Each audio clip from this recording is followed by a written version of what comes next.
আসসালামু আলাইকুম ওয়া রাহমাতুল্লাহি ওয়া বারাকাতুহু। এসএসসি 27 এবং 28 ব্যাচ তোমাদের হায়ার ম্যাথ অষ্টম অধ্যায়, যেটার নাম হচ্ছে ত্রিকোণমিতি। এই অধ্যায় থেকে আমি আজকে কিছু সমস্যা সমাধান করাই দিব। এটা আমি মনে করি যে সবারই আসলে অর্ধবার্ষিক পরীক্ষার মধ্যে এটা আছে। 27 ব্যাচ এবং 28 ব্যাচ দুই ব্যাচে এই অধ্যায়টা আছে। ত্রিকোণমিতি অর্থাৎ তিন কোণের মিতি, তিন কোণের পরিমাণ। এই তিন কোণ নিয়ে আমাদের আলোচনা করা হবে। আর এই তিনটা কোণ কার মধ্যে থাকে? ত্রিভুজের মধ্যে থাকে। অর্থাৎ আমাদের একটা ত্রিভুজ নিয়ে, এই ত্রিভুজের যে তিনটা কোণ আছে সেই তিনটা কোণ নিয়ে আমাদের এই অধ্যায়ে একদম বিস্তারিত আলোচনা করা হয়েছে। এই কারণেই এটার নাম দেওয়া হয়েছে ত্রিকোণমিতি, অর্থাৎ তিন কোণের পরিমাপ, অর্থাৎ ত্রিভুজের তিনটা কোণের পরিমাপ। এখানে আমাদের আছে হচ্ছে জ্যামিতি এবং হচ্ছে ত্রিকোণমিতি, অর্থাৎ কোণ হচ্ছে দুই ধরনের। একটা হচ্ছে জ্যামিতিক কোণ আর একটা হচ্ছে ত্রিকোণমিতিক কোণ। তো জ্যামিতিক কোণ কি জিনিস? জ্যামিতিক কোণ হচ্ছে যে কোণের পরিমাণ আমাদের 0 ডিগ্রি থেকে শুরু করে 360 ডিগ্রি এর মধ্যে সীমাবদ্ধ থাকবে। এখানে মাঝখানে আমাদের যে কোণগুলো আছে সেই কোণগুলাই কেবলমাত্র হতে পারবে। এমন একটা কোণ যেটা আমি বললাম 361 ডিগ্রি, এটা কিন্তু আমাদের এই রেঞ্জের মধ্যে পড়ে নাই। এটা কি আমার 0 থেকে 360 ডিগ্রির মধ্যে নাই। এই যে এই কোণটা কিন্তু আমার জ্যামিতিক কোণ হবে না। জ্যামিতিক কোণ মানেই হচ্ছে 0 ডিগ্রি থেকে শুরু করে 360 ডিগ্রি পর্যন্ত এই রেঞ্জের মধ্যে যে কোণগুলো থাকবে সেই কোণগুলোকে আমি কেবলমাত্র জ্যামিতিক কোণ বলবো। আর এই জ্যামিতিক কোণ একটা নির্দিষ্ট আছে যে এইখান থেকে এই পর্যন্ত, কিন্তু আমাদের ত্রিকোণমিতিক কোণ এটার কোনো নির্দিষ্ট নাই। এটা হচ্ছে আমাদের একদম -ইনফিনিটি থেকে শুরু করে একদম ডট ডট ডট ডট করে একদম +ইনফিনিটি পর্যন্ত, যত মানে একদম ইনফিনিটি অসীম সংখ্যক সংখ্যা আছে, যে কোনো একটা সংখ্যার যে কোণ আমরা নিতে পারি। যেমন এই যে এটা আমাদের আসলে 361 ডিগ্রি যেটা বলছিলাম, এটা কিন্তু আমার ত্রিকোণমিতিক কোণের মধ্যে পড়ে। এটা আমার ত্রিকোণমিতিক কোণের মধ্যে পড়ে। যেমন এটা আরো একটা লিখতে পারি 500 ডিগ্রি। এটা এটা ত্রিকোণমিতিক কোণের মধ্যে পড়ে। আবার যদি আমি লিখি 300 ডিগ্রি, এটা আমাদের জ্যামিতিক কোণ হতে পারে, ত্রিকোণমিতিক কোণ হতে পারে, কারণ এটা কিন্তু এই রেঞ্জের মধ্যে আছে এবং এই রেঞ্জের মধ্যেও আছে। সুতরাং এটা আমাদের জ্যামিতিক কোণ হতে পারে, ত্রিকোণমিতিক কোণও হতে পারে। এখন এই যে আমাদের জ্যামিতিক কোণ, এটার মধ্যে আরো একটা পার্থক্য হচ্ছে, দেখেন এই রেঞ্জের মধ্যে কিন্তু কোনো প্রকার নেগেটিভ জিনিস হবে না। নেগেটিভ মানে হচ্ছে এই রেঞ্জের বাইরে। সুতরাং জ্যামিতিক কোণ কখনো ঋণাত্মক হতে পারে না, কিন্তু ত্রিকোণমিতিক কোণ ধনাত্মক এবং ঋণাত্মক দুইটাই হতে পারে। তাহলে জ্যামিতিক কোণ আমার ধনাত্মক এবং ঋণাত্মক এর মধ্যে শুধুমাত্র ধনাত্মক হতে পারবে, কিন্তু ত্রিকোণমিতিক কোণ যেটা, সেটা ধনাত্মক হতে পারবে, ঋণাত্মক হতে পারবে।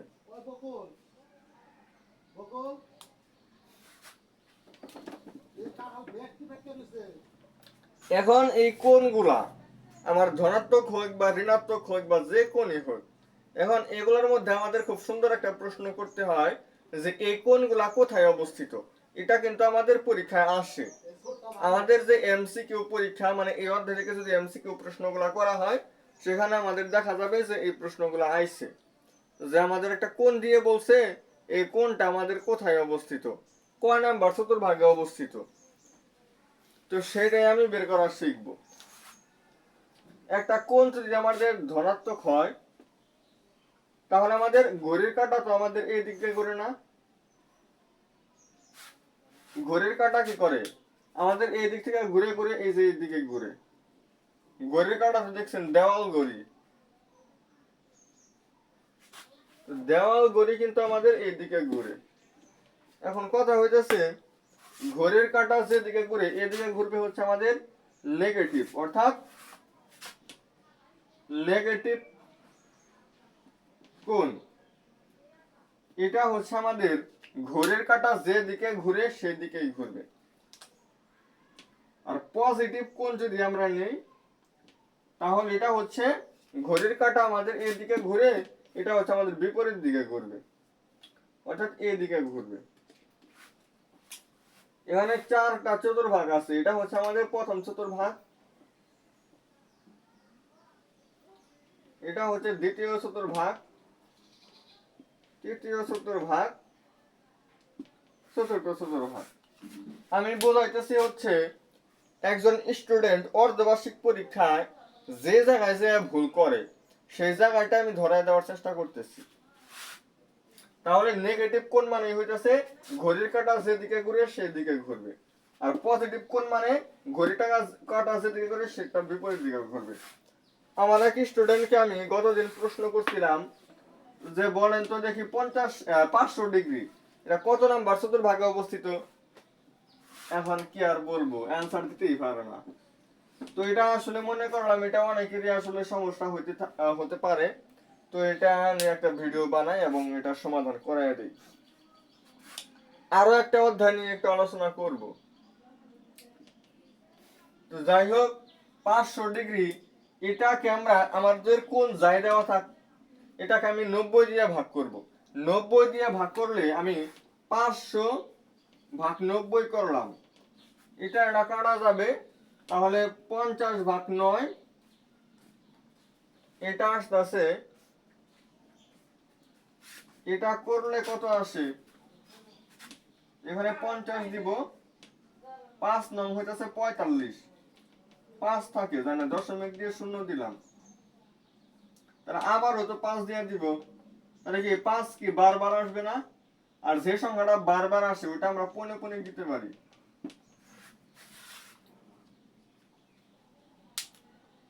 তাহলে আমাদের এখানে আরো একটা জিনিস এখন বুঝাই দেব। তাহলে আমাদের এই কোন যাই দেওয়া থাকুক, কোন আমাদের যেটাই দেওয়া থাকুক সেটাকে আমি অলওয়েজ এই 90 দিয়ে ভাগ করব। 90 দিয়ে ভাগ করলে আমাদের এটা আসলো। এখানে দশমিকের আগে যেটা থাকবে এইটা গুণন হচ্ছে আমি 90 লিখবো, দশমিকের আগে যেটা থাকবে ওইটা গুণন 90, তাহলে এখানে হয় 450। তাহলে এক্সট্রা করে আর কত লাগতেছে, এক্সট্রা আর কত লাগতেছে, যেমন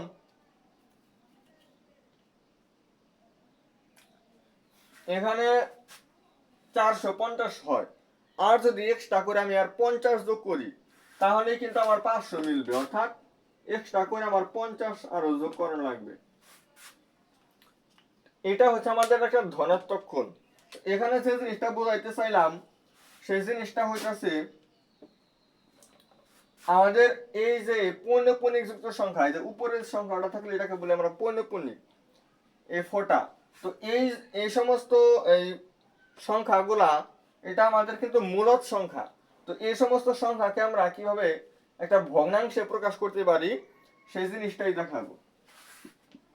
সেটা হইতেছে আমাদের দশমিক এবং পৌনঃপুনিক বাদ দিলে এখানে থাকবে 55। 55 থেকে আমরা বিয়োগ করব হচ্ছে দশমিকের আগে যে সংখ্যাটা আছে সেটা বিয়োগ করব, আর দশমিকের পরে পৌনঃপুনিক যুক্ত সংখ্যা একটা, পৌনঃপুনিক ছাড়া কোনো সংখ্যা নাই থাকলেও এটা শূন্য দিতাম। তাহলে 55 থেকে যদি আমরা 5 বাদ দেই তাহলে কিন্তু 50, 50 ভাগ 9। দেখছেন আমরা এই পৌনঃপুনিক যুক্ত সংখ্যা কিন্তু একদম প্রমাণ করে দিছি এটা 50 ভাগ 9। তাহলে এই যে এরকম পৌনঃপুনিক যুক্ত সংখ্যাকে যদি আমাদের বলে যে মূলদীয় ভগ্নাংশে প্রকাশ করো, তাহলে আমরা এইভাবে আমরা অ্যাপ্লাই করতে পারি এবং এইভাবে আমরা বের করলে আমাদের একদম মিলে যাবে। এগুলো আমাদের এমসিকিউতে আসে। আরো দুই একটা দেখায় দেই, এরপর আমি এটা বের করতেছি। জাস্ট এটা আমি ভাঙায় রাখছি, এটা আমি ভাঙাইছি। 500 কে আমি 90 দিয়ে ভাগ করছি, দশমিকের আগে আসছে 5, 5 গুণন 90, তাহলে আমরা 5 গুণন 90 কত হয় আমরা জানি, হইতাছে এটা 450। 500 মেলানোর জন্য আরো 50 এক্সট্রা যোগ করতে হইতাছে, পরে এক্সট্রা আরো 50 যোগ করে দিচ্ছি। এইভাবে আমরা একটা যে কোনো সংখ্যাকে আমরা এইভাবে ভাঙাবো, এটা হচ্ছে আমাদের কথা। তো আরো একটা উদাহরণ আপনাকে দেই, যেমন আমি দিলাম হচ্ছে 3 4। এই 4 এর উপরে হচ্ছে পৌনঃপুনিক। এটা বোঝাইলে আপনারা আরো সুন্দর একটা আইডিয়া পাবেন। দশমিক এবং পৌনঃপুনিক বাদ দিলে হয় 134। পৌনঃপুনিক ছাড়া যেটা আছে, এই যে এতটুকু এতটুকু মানে দশমিক বাদ দিলে হয় 13। এই 13 বিয়োগ করব। দশমিকের পরে পৌনঃপুনিক যুক্ত সংখ্যা একটা, মানে একটা 9। পৌনঃপুনিক ছাড়া কয়টা? একটা, তার মানে একটা শূন্য। তাহলে 134 থেকে যদি 13 বাদ দেই তাহলে হবে 121 ভাগ হচ্ছে 90। আপনি ক্যালকুলেটরে দেখেন এই 121 ভাগ 90 মানে কিন্তু 1.3। এই 4 হচ্ছে বারবার আসবে। তো এই ধরনের সংখ্যা এটাকে কিন্তু আমরা ভগ্নাংশে প্রকাশ করতে পারছি।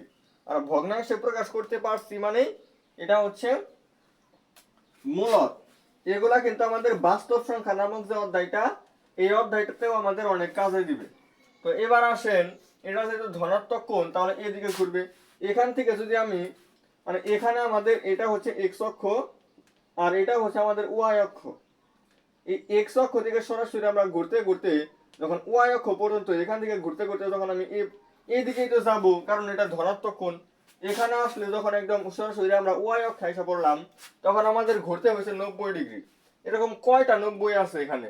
90 সাথে 5 আছে, মানে 5টা 90 ঘুরতে হবে। তাহলে আরো একটা 90 আমি ঘুরলাম, এটার সাথে এটা হচ্ছে আমাদের 90 ডিগ্রি উৎপন্ন করে। এটার সাথে আরো 90 ডিগ্রি উৎপন্ন করলো, এটার সাথে আরো 90 ডিগ্রি উৎপন্ন। তাহলে 4টা 90 কিন্তু হয়েছে। এরপর এখানে আসলো আরো একটা 90, এখানে ঘুরলাম, 5টা 90 কিন্তু আমি ঘুরে ফেলছি। ঘোরার পরে আরো এখান থেকে আরো 50 ডিগ্রির দিকে আসলো, 50 ডিগ্রির দিকে আসলে সাপোজ এখানে মানে দ্বিতীয় চতুর্ভাগের কোন একটা জায়গায় থাকবে।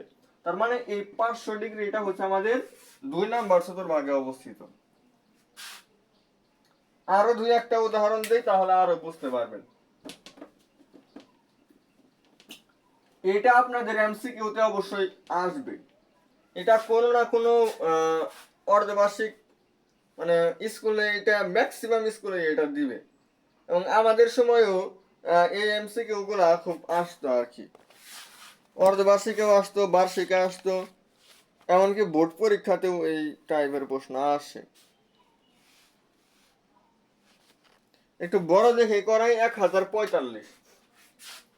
তাহলে 1045 ডিগ্রি এটা কত নাম্বার চতুর্ভাগে অবস্থিত সেটা বের করতে হবে। তো এটা বের করার জন্য এটাকে আমি কি করব? 90 দিয়ে ভাগ করব।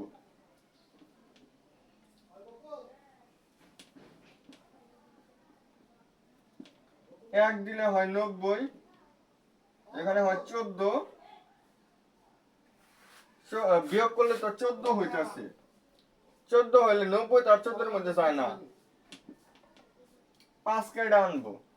145 এর মধ্যে একবার দিলে হয় 90, এখানে হয় 55, পরে এখানে দশমিক দিয়ে এখানে একটা শূন্য দিব। এইভাবে আমরা হিসাবগুলা করতে পারি। তো দশমিক পর্যন্ত যেহেতু আমরা চলে আসছি, তাহলে আমরা দশমিকের আগে পাইলাম হইতাছে 11। এরপরে আমি আর বাকিটুকু নাও করতে পারি, আমাদের আর দরকার নাই। আর আমরা 11 পাইলাম, 90 দিয়ে ভাগ করলে দশমিকের আগে পাইলাম 11। আচ্ছা, তো আমরা সেই 11 লিখব। 11 গুণন 90, 11 গুণন 90 দিলে আমাদের হয় 990। 990 এর সাথে 1045 মিলানোর জন্য আর কত যোগ করা লাগবে? 990 এর সাথে 10 যোগ করলে হয় 1000, আরো 45, তাহলে 10 আর 45 মানে 55। আরো এটার সাথে এক্সট্রা করে 55 যোগ করতে হবে। তাহলে এটা কয় নাম্বার চতুর্ভাগে অবস্থিত সেটাই এখন বের করব।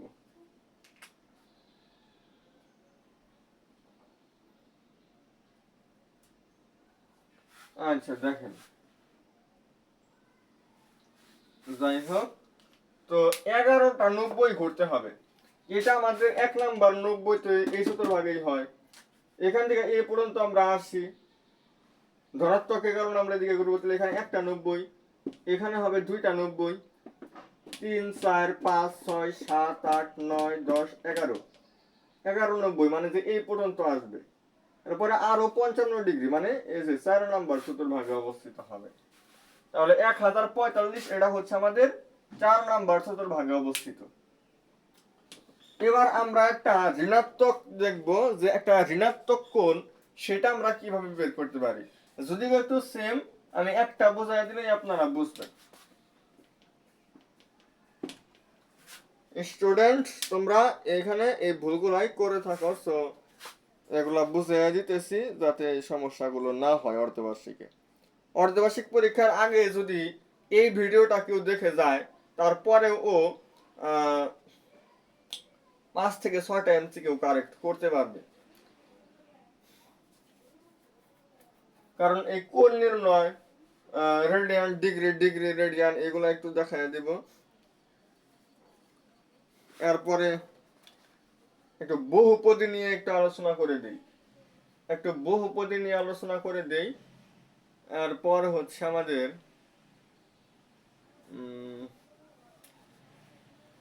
এই মূলদীয় ভগ্নাংশের প্রকাশ, এটাও তো দেখাই দিলাম।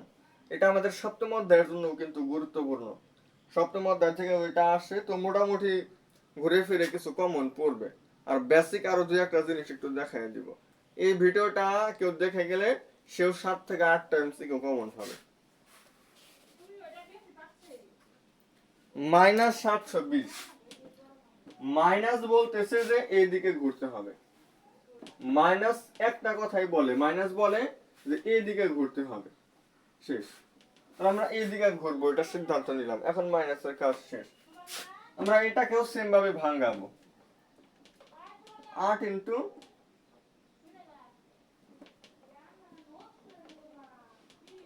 8 0 ডিগ্রি ভাঙাইলে এরকম হইল। এবার 720, তাহলে আমরা এদিকে ঘুরবো।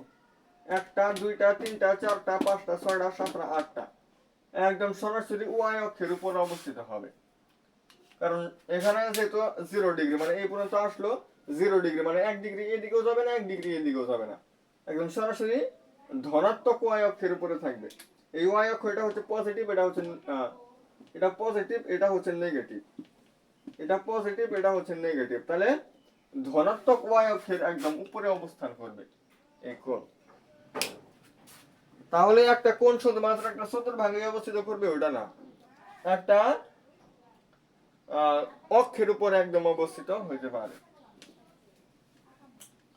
এই অক্ষে আপনাদেরকে সুন্দর একটা কথা বলি, যে এই অক্ষটা, এই এক্স অক্ষ এবং ওয়াই অক্ষের ধারণা কোথায় থেকে আসলো, এটার একটা ইতিহাস আপনাদেরকে আমি আজকে বলি।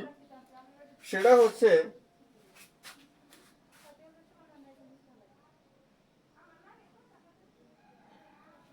এক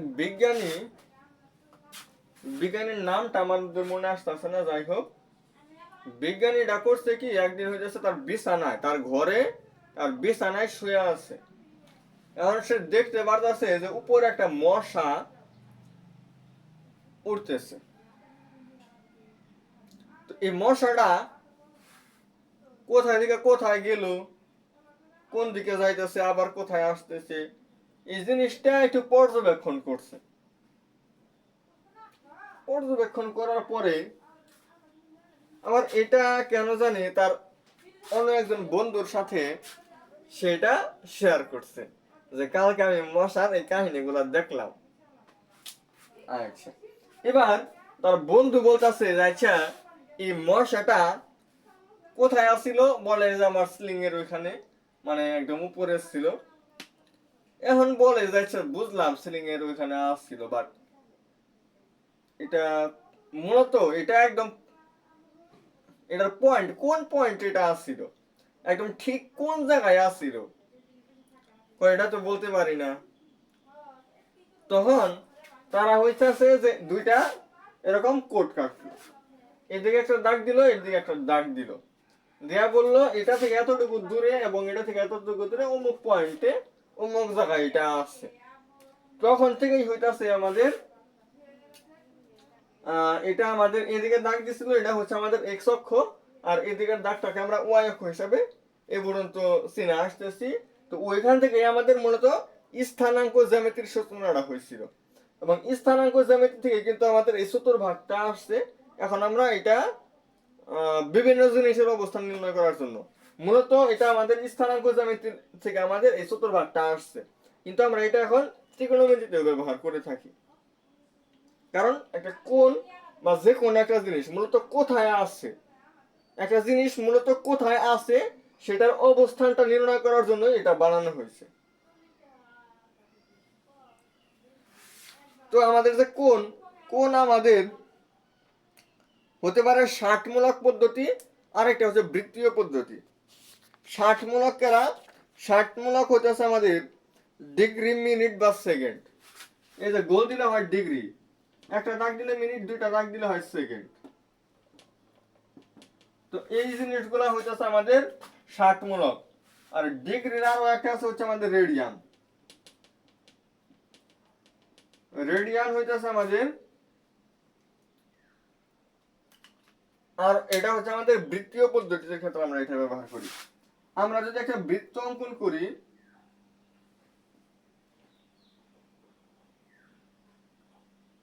এখানে আমরা একটা লম্ব অঙ্কন করলে এখানে 90 ডিগ্রি কোণ হয়।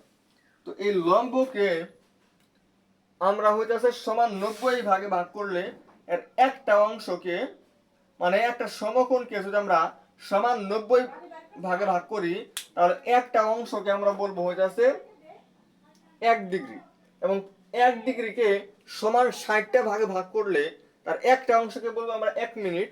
ওই প্রত্যেক 1 মিনিটকে আবার সমান 60 ভাগে ভাগ করলে তার একটা অংশকে বলবো আমরা 1 সেকেন্ড। আর এখানে বৃত্তের ব্যাসার্ধ সমান আর, এখানে আমাদের একটা চাপ ধরে নিলাম হইতেছে এই পর্যন্ত, এইটুকু হইতেছে আমাদের আর। তো এখানে যে কোণটা উৎপন্ন হবে বৃত্তের ব্যাসার্ধের সমান একটা চাপ আমরা নিলে, সেই চাপ বৃত্তের কেন্দ্রে যে কোণ উৎপন্ন করবে সেই কোণটাকে আমরা বলবো হইতেছে 1 রেডিয়ান। আর এখান থেকে আমাদের ফর্মুলা হচ্ছে এস সমান আর থিটা, যেখানে থিটা আমাদের রেডিয়ান আর আর আমাদের যে এককে থাকবে, এস আমাদের সেই এককেই থাকবে। ডিগ্রি থেকে রেডিয়ানের সম্পর্ক,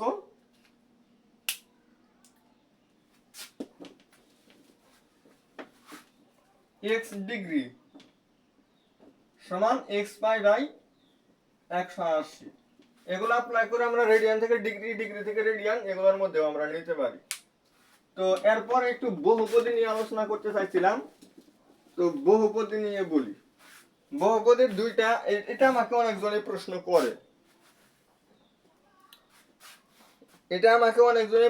করে, যে বহুপদী কি জিনিস, বহুপদী আমরা কিভাবে চিনব, এটা একটু বলে দেই। বহুপদীটা হয়ে যাচ্ছে আমাদের দুইটা শর্ত লাগবে। 1 নাম্বার, পদ সংখ্যা সসীম। 2 নাম্বার হয়ে যাচ্ছে অঋণাত্মক, মানে ঘাত, বা যেটাকে আমরা পাওয়ার বলি, এটা হচ্ছে অঋণাত্মক পূর্ণ সংখ্যা। এই দুইটা শর্ত যদি ফিল আপ করে তাহলেই সেটা বহুপদী হবে, আর এটার বাইরে যদি কোনো কিছু থাকে তাহলে সেটা বহুপদী হবে না। তো দেখেন, আমি x এর পাওয়ার হইতেছে 2 প্লাস 1/3 প্লাস হইতেছে 5, এটা আমাদের একটা বহুপদী হবে না, কারণ এখানে আমার x এর পাওয়ার কিন্তু একটা 1/3, মানে একটা ভগ্নাংশ আসছে। এখানে বলছে পূর্ণ সংখ্যা হতে হবে, তাহলে এটা আমাদের বহুপদী না। 1/x² প্লাস 5, এটাও একটা বহুপদী না, কারণ এটাকে আমরা x⁻², এই যে ঋণাত্মক হিসাব করছে, কিন্তু অঋণাত্মক হইতে হবে। তো পদ কয়টা আছে সেটা আমি বলতে পারবো, এবং পাওয়ার হইতেছে ঋণাত্মক বা একটা ভগ্নাংশ এরকম হওয়া যাবে না।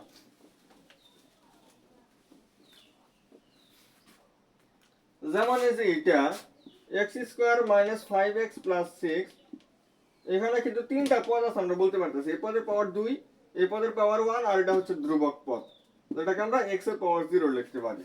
যারা সূচক পড়ছেন তারা বুঝবেন x টু দি পাওয়ার 0 মানে হচ্ছে 1, 6 হবে 6। তাহলে পাওয়ার তো আমাদের অঋণাত্মক মানে ঋণাত্মক না, এরকমই হইতেছে এবং পূর্ণ সংখ্যায়িত হয়েছে। তো এটা আমরা আসলে একটা বহুপদী বলতে পারি। তো বহুপদী কি জিনিস সেটাও একটু বলে দিলাম। এরপর কারো যদি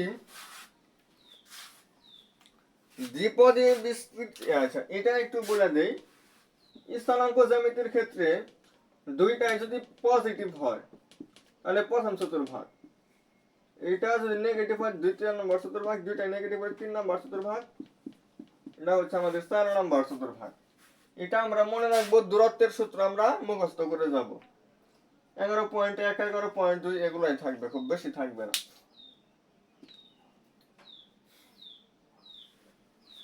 তো এখান থেকে আমাদের প্রশ্ন আসে, একটা বিন্দু যদি আমাদের x এর মান এবং y এর মান অর্থাৎ ভুজ এবং কোটি দুইটাই পজিটিভ হয় তাহলে 1 নম্বর চতুর্ভাগে, আর x এর মান নেগেটিভ y এর মান পজিটিভ হলে 2 নম্বর চতুর্ভাগে, দুইটাই নেগেটিভ হলে 3 নম্বর চতুর্ভাগে, x এর মান পজিটিভ y এর মান নেগেটিভ হলে 4 নম্বর চতুর্ভাগে। x এর মানকে আমরা বলি ভুজ, y এর মানকে বলি হচ্ছে কোটি।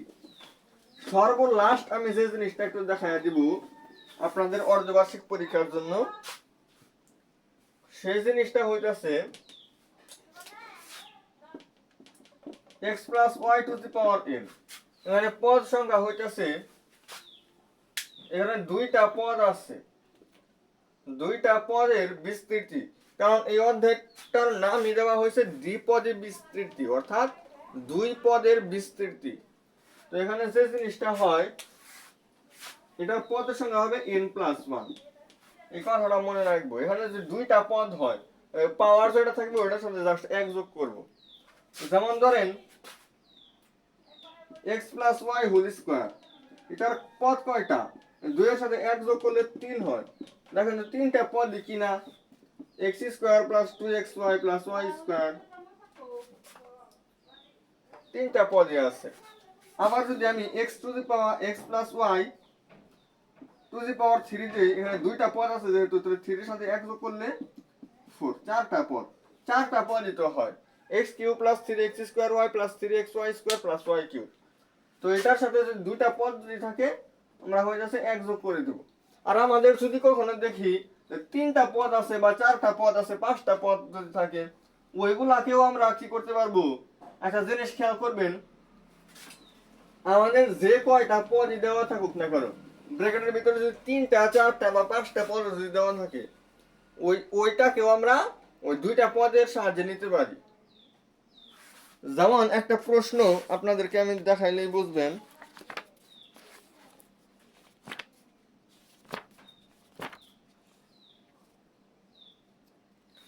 এখানে দেওয়া আছে 1 plus 2x plus x square, এটার পাওয়ার 3, এটার বিস্তৃতিতে পদ সংখ্যা কত, কয়টা পদ আছে এখানে, এটার বিস্তৃতি করলে কয়টা পদ হবে।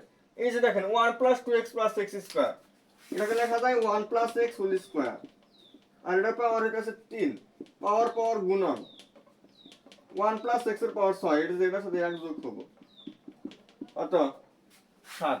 এই যেটা তিনটা পদ দেওয়া ছিল তারপরে ওইটা দুইটা পদে নেওয়া গেছে, তো যে কয়টা পদে দেওয়া থাকুক সবগুলাকে দুইটা পদে নেওয়া যাবে, কারণ এখানে তার বই নাই দিছে এটা হচ্ছে দ্বিপদী বিস্তৃতি, অর্থাৎ এই অধ্যায়টা দুইটা পদের বিস্তৃতি নিয়ে আলোচনা। এখানে অযথা করে প্রশ্ন এমন দিবে না সেটা আসলে সবসময় তিনটা পদে নিয়ে কাজ করতে হবে, অন্য কোনো পদের কনভার্ট করা যাবে না, এরকম প্রশ্ন দিবে না।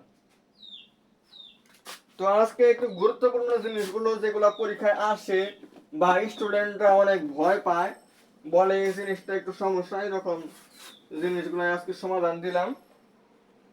আরো যদি কারো কোনো এমসিকিউ সমস্যা থাকে বা কোনো প্রকার আরো কোনো শর্টকাট যদি লাগে ওইগুলো আমাকে জানাবেন, আমি ওইগুলোর উপর শর্টকাট নিয়ে আসবো। আর আমাদের টেলিগ্রাম চ্যানেল যেটা আছে ওটার লিংক ডিসক্রিপশনে দিয়ে দিব। আপনারা অবশ্যই ওই টেলিগ্রামে অ্যাড হয়ে যাবেন। ওইখানে আমরা বিভিন্ন ধরনের সাজেশন, বিভিন্ন ধরনের ফ্রি প্লেলিস্ট বা আমরা ফ্রিতে যা কিছু করি আপনারা ওইখানে পাবেন।